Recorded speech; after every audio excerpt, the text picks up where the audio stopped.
et des valeurs républicaines.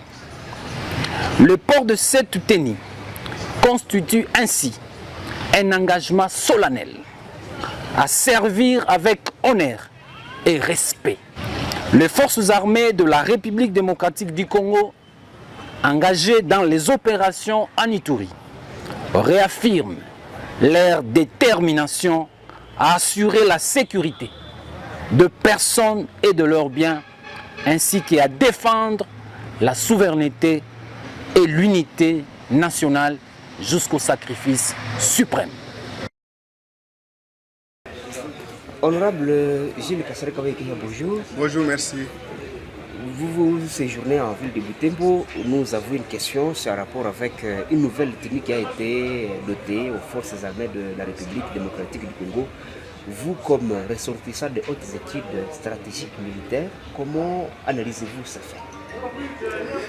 Il faut d'abord noter une chose, dans la dotation de la tenue, la volonté du pouvoir à pouvoir améliorer la qualité de notre armée par sa parure, parce que la tenue, nouvelle tenue, belle tenue, augmente le moral aux militaires.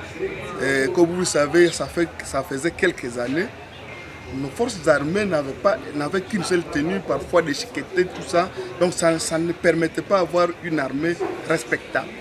Donc déjà l'idée est bonne de doter la tenue. Mais quand vous me posez la question en tant que stratège, je veux dire que le gouvernement doit être prudent dans la dotation des tenues.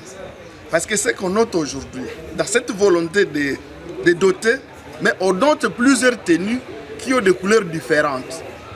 Et ça pose un problème quand même d'identification de l'armée. Parce que la tenue a pour, entre autres objectifs, d'identifier l'armée. Quand vous vous promenez dans le monde, quand vous voyez un militaire, de la manière qu'il est habillé, vous pouvez savoir l'identifier au pays de provenance. Ici, on peut dire ça sont les UPDF de l'Ouganda, ça ce sont les militaires de l'Amérique, ça sont les militaires du Burkina Faso et ceux-ci sont de la RDC. Mais ce qu'on est en train de noter dans notre pays, c'est que le gouvernement achète plusieurs types de tenues et ça crée une confusion et ce n'est pas stratégique par rapport à la sécurité. Je le dis pourquoi. L'ennemi peut s'habiller d'une des tenues, d'une des couleurs de tenues de nos FARDC et entrer dans la localité ou dans une ville et donnant l'impression que ce sont toujours nos militaires qui sont entrés alors que c'est l'ennemi. Donc cette multiplicité de types de tenues